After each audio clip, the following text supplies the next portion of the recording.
এই চৰকাৰখনক আপুনি কিমান নম্বৰ দিব? মই ক'বলৈ গ'লে শূন্যই দিম এতিয়া। 1ৰ পৰা 10ৰ ভিতৰত কিমান নম্বৰ দিব আপুনি? আগৰ সকলো চৰকাৰৰ অভিলেখ ভংগ কৰি উন্নতিত আগবাঢ়িছে। 3 নম্বৰ দিব পাৰিছোঁ আৰু আপোনাৰ মোৰ মাজত যিটো ভাতৃত্ববোধ, যিটো মানে আপোনাৰ মোৰ মাজত যিটো মহব্বত, যিটো বুজাবুজিটো, মিলাপ্ৰীতি, যিটো এই বস্তুটো মানে নোহোৱা কৰি দিছে। এই চৰকাৰৰ দিনত একো বেয়া হোৱা নাই। হিমন্ত বিশ্ব শৰ্মা নেতৃত্বাধীন চৰকাৰৰ 3টা বছৰ আৰু এই 3টা বছৰ অতিক্ৰম কৰিলে হিমন্ত বিশ্ব শৰ্মা নেতৃত্বাধীন বিজেপি মিত্ৰজোঁটৰ চৰকাৰে। এই চৰকাৰখনৰ ৰিপৰ্ট কাৰ্ড আজি আমি লোৱাৰ চেষ্টা কৰিম জনতা জনাৰ্দনৰ পৰা। জনতা জনাৰ্দনে এই চৰকাৰৰ সন্দৰ্ভত কিমান নম্বৰ দিয়ে, কিমান তেওঁলোকৰ এই যিবোৰ আঁচনি হওক বা বিভিন্ন ধৰণৰ যি কাৰ্যপন্থা তেওঁলোকৰ, সেই সন্দৰ্ভতনো কি কয় জনতা জনাৰ্দনে, আমি তাৰ ৰিপৰ্ট লোৱাৰ চেষ্টা কৰিম। তেন্তে আহক আৰম্ভ কৰোঁ আমাৰ এই বিশেষ প্ৰতিবেদন। হিমন্ত বিশ্ব শৰ্মা চৰকাৰৰ 3টা বছৰ, 3টা বছৰত আপুনি এই চৰকাৰখনক কি ক'ব বিচাৰিব? কিমান ভাল, কিমান বেয়া, কিমান সফল হৈছে, কিমান বিফল হৈছে, কিমান কি পাইছে আপুনি, কিমান পোৱা নাই? এতিয়া ক'বলৈ গ'লে বহুত কথা আছে, এতিয়া ইমানতো সময় হাতত নাই। মানে আমি ক'বলৈ গ'লে একোৱেই পোৱা নাই, লিখা পঢ়া কৰি কিনে একোৱে পোৱা নাই। এতিয়া যাৰ কাৰণে আমি এনেকুৱা টমটম চলিব লগা হৈছে।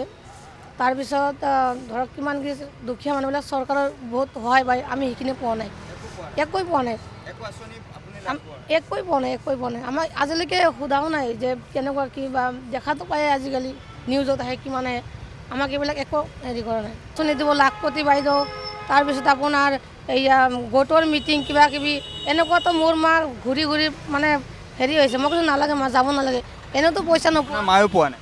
নাই, মোৰ মায়ে পোৱা নাই, কোনেও পোৱা আপুনি এপ্লাই কৰে নাই। সেইটো কাৰণে মই সেইবিলাক ছাপৰ্টে কৰা নাই, মানে যোৱাই নাই মই এইফালে। আৰু এটা কথা আপোনাক সুধিব বিচাৰিছোঁ যে 1ৰ পৰা 10ৰ ভিতৰত এই চৰকাৰখনক আপুনি কিমান নম্বৰ দিব? মই ক'বলৈ গ'লে শূন্যই দিম এতিয়া, শূন্যই দিম। কিয়?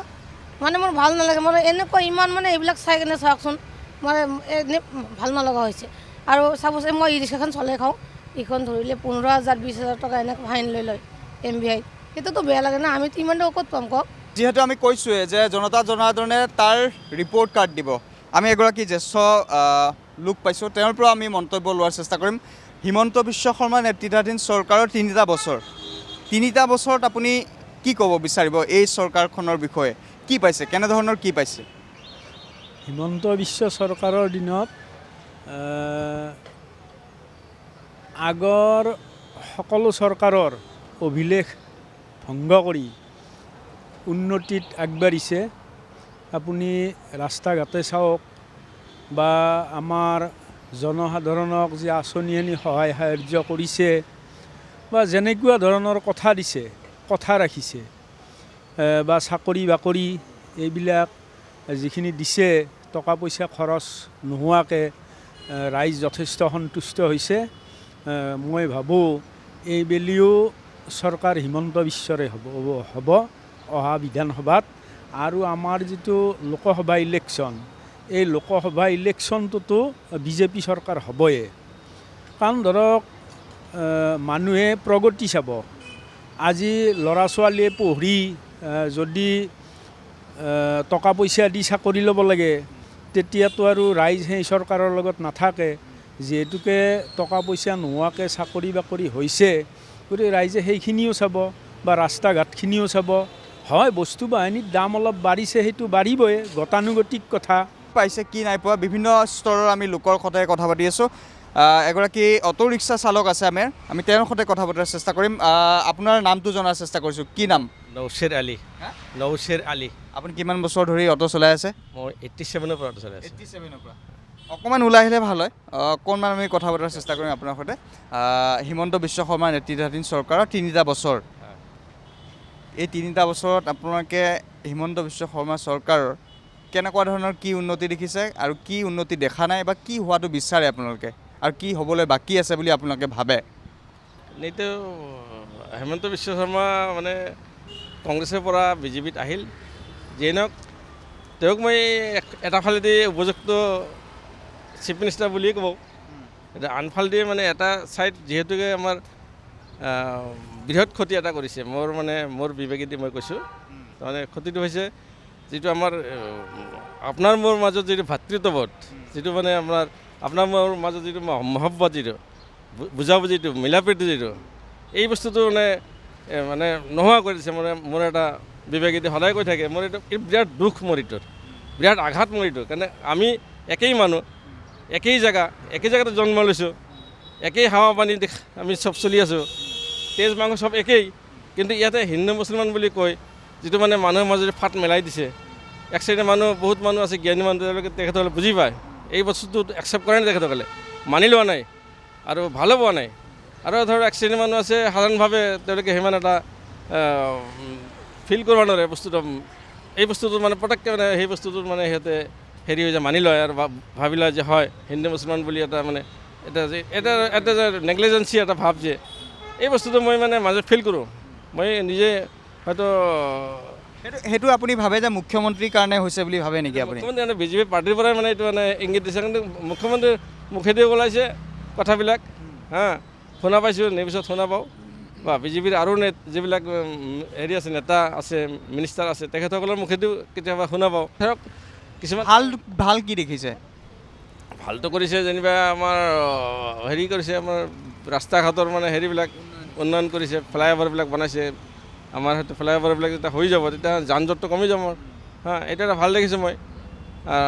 আৰু এটা দেখিছোঁ ধৰক অন্যায়ৰ বিৰুদ্ধে যি ষ্টেপ লৈছে সিহঁতে, যেনিবা আপোনাৰ কেলেংকাৰী কৰা মানুহবিলাকৰ ওপৰত যিবিলাক ষ্টেপ লৈছে, এতিয়া ঠিকেই লৈছে। কেলেংকাৰী হ'ব নালাগে, কেলেংকাৰী মুক্ত হ'ব লাগে, চব মানুহ নিকা হ'ব লাগে, চব মানুহ শুদ্ধ চিন্তা কৰি ভাল কাম কৰি নিজে কৰ্ম কৰি খোৱাৰ উপযোগী কৰিব লাগে। আৰু এটা মই দেখিছোঁ, এটা মাইনাছ পইণ্ট এটা দেখিছোঁ, এই যিবিলাক আঁচনি দিছে, আঁচনিটো মই ভাবাৰ আঁচনিৰ পক্ষত মই নহয়। এইকাৰণে নহয়, আঁচনি দিছে, ফ্ৰী চাউল দিছে, বিভিন্ন ধৰণৰ আঁচনি দিছে, আৰু ইফালে বস্তুৰ দামবিলাক বঢ়াই দিছে। এইবিলাক ক'ৰবাত মেকআপ দিছে, আমাৰ টকাই আপোনাক দিছে, মোক দিছে।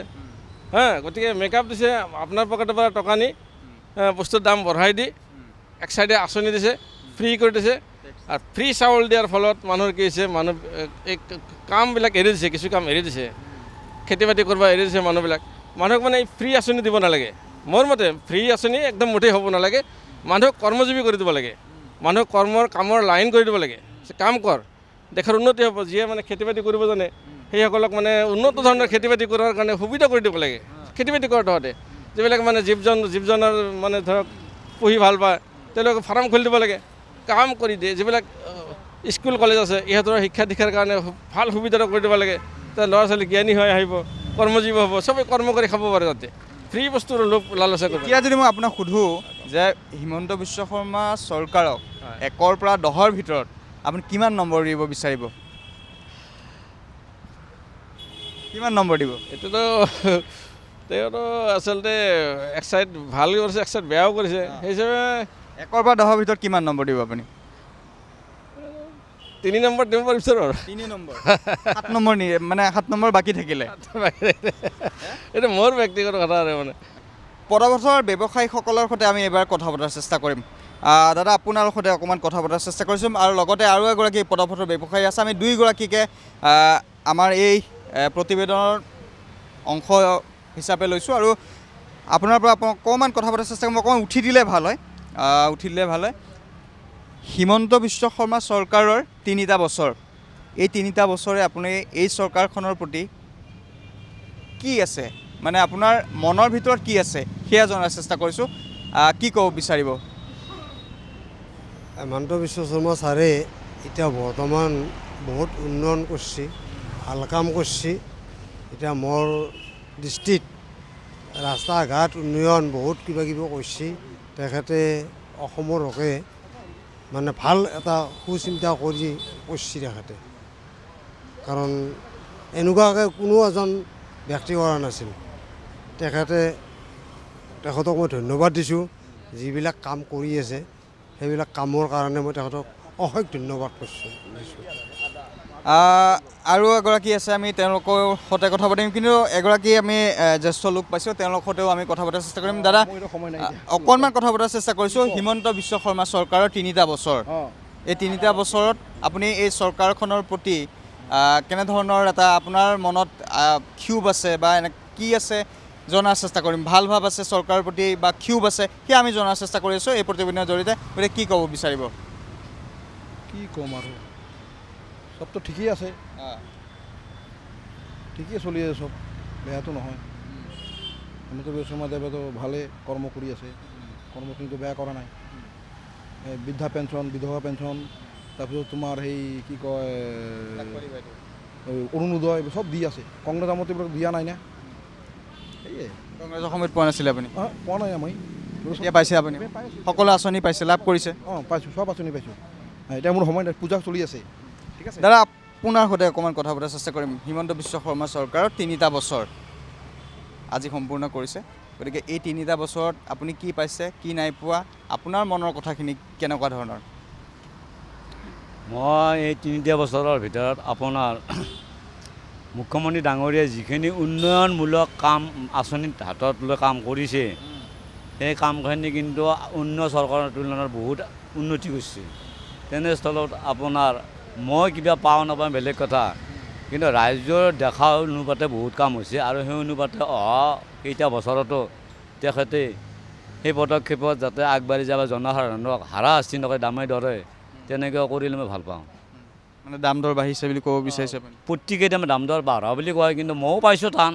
কিন্তু কথা হৈছে কিছুমান আঁচনি সাপেক্ষে আপোনাৰ যিখিনি দাম বঢ়াব লাগে সেইটো অট'মেটিক বাঢ়িবই, বা অন্য চৰকাৰৰ সেইখিনি আপত্তি দৰ্শায়। তেনেস্থলত মই কি ক'ম, মই এতিয়া ক'ব কৈছোঁ কি জাতি হিচাপে বা আপোনাৰ এটা নিৰ্দলীয় প্ৰাৰ্থী বুলি নধৰি নিজৰ চেষ্টাখিনি যাতে পূৰণ কৰিব পাৰে, সেইটো যাতে ভৱিষ্যত কোনো ক্ষতিগ্ৰস্ত নকৰে, তেনেকুৱা চৰকাৰ এখন লাগে বুলি মই দাবী কৰিছোঁ। এগৰাকী মহিলা পাইছোঁ, আমি তেওঁৰ পৰা অকণমান মন্তব্য লোৱাৰ চেষ্টা কৰিম। বাইদেউ, অকণমান এইফালে আহিব লাগে। আপোনাৰ কথা কওক, অকণমান বেছি সময় মই নলওঁ, 1 মিনিট সময় ল'ম আপোনাৰ পৰা। হিমন্ত বিশ্ব শৰ্মা চৰকাৰৰ 3টা বছৰ, এই 3টা বছৰে আপুনি কি পাইছে, কি নাই পোৱা, কেনেধৰণৰ আপোনাৰ মনৰ ভাৱ, সেয়া আমি জনাৰ চেষ্টা কৰিছোঁ। কি ক'ব বিচাৰিব 3টা বছৰ? মই এইটোকে ক'ম, বৰ্তমান এনেই একো বিশেষ বেয়াও হোৱা নাই, ভালো হোৱা নাই, মিশ্ৰিত প্ৰভাৱেৰে সুন্দৰকৈ অসমখন চলি আছে। সেইটো কাৰণে মই তেওঁক মানে মুখ্যমন্ত্ৰী হিচাপে বিচাৰোঁ। গতিকে এই চৰকাৰৰ দিনত একো বেয়া হোৱা নাই। মানে এখন দেশ চলাবলৈ বা এখন ৰাজ্য চলাবলৈ বিভিন্ন সমস্যা থাকে, কিন্তু তাৰ মাজতো যে তেওঁ সুন্দৰকৈ পৰিচালনা কৰিছে। হয়তো মানুহে ক'ব বিভিন্ন মানে বস্তুৰ দামকে ধৰি আদি কৰি বিভিন্ন দিশত কিছু দাম বাঢ়িছে, কিন্তু কথা হ'ল কি চলিবলৈ লাগিলেতো সকলো দিশ চাব লাগিব। সেইটো কাৰণে মই মিশ্ৰিত প্ৰভাৱ চলি আছে, গতিকে ভালেই চলি আছে বুলি ক'ম মই, মোৰ মন্তব্য। 1ৰ পৰা 10ৰ ভিতৰত আপুনি হিমন্ত বিশ্ব শৰ্মা চৰকাৰৰ নেতৃত্বাধীন চৰকাৰখনক, বিজেপি মিত্ৰজোঁটৰ চৰকাৰখনক কিমান নম্বৰ দিব? মই 1ৰ পৰা 10ৰ পৰা হ'লে 10লৈকে হ'লে 8 নম্বৰ দিম। হয়। এটা কথা সুধিব বিচাৰিছোঁ, আৰু এটা কথা সুধিব বিচাৰিছোঁ, যিহেতু আপুনি মূল্য বৃদ্ধিৰ কথা কৈছে, দাম বৃদ্ধিৰ কথা কৈছে, বিভিন্ন যিবোৰ সামগ্ৰী আছে দাম বৃদ্ধি হৈছে বুলি আপুনি মানেনে? মানুহ, কিন্তু পৰিৱৰ্তনৰ লগে লগে এইখিনিতো চলিয়ে থাকিব। আগতেও ঠিক এইটো ৰেটতেই বজাৰ দৰ চলি আছিল। আপুনি যদি আজিৰ পৰা 5-10 বছৰ আগলৈও যায়, কিছু সময়ত বজাৰ দৰ এইটো ৰেটতে চলে, কিছু সময় কমি যায়। এনেকুৱা আৰু অসমত আমাৰ বিভিন্ন সমস্যাও আছে। এতিয়া বানপানী আহিব, তেতিয়া আকৌ দাম বাঢ়িব, সেইটো উপায় নাই আৰু তেনেকৈ ৰাজ্যখন চলিয়ে থাকিব লাগিব। কিন্তু আপুনি যদি গড় হিচাপে চাই, একো বিশেষ দৰ হোৱা নাই। আগতেও এনেকৈ সময়ে সময়ে মূল্য বৃদ্ধি হয়, আকৌ কমি যায়, আকৌ এনেকৈ চলি আছে। সেইটোৱে চলি যাব। কিন্তু কম হ'লেতো ভালেই, সাধাৰণ ৰাইজৰ কাৰণে উপকাৰ হয়। কিন্তু নিত্য ব্যৱহাৰ্য বস্তুখিনিত কিছু অলপ সিহঁতে কম হ'ব লাগে, কাৰণ সকলো শ্ৰেণীৰ মানুহে উপভোগ কৰিব লাগে ন, জীৱনটো উদযাপন কৰিব লাগে। গতিকে তেওঁলোকৰ যথেষ্ট কষ্ট হয়, সেইটো মই মানি লওঁ। কিন্তু কথা হ'ল কি অলপ সেইখিনি বস্তুৰ প্ৰতি অলপ চৰকাৰে নজৰ দিয়াটো ভাল।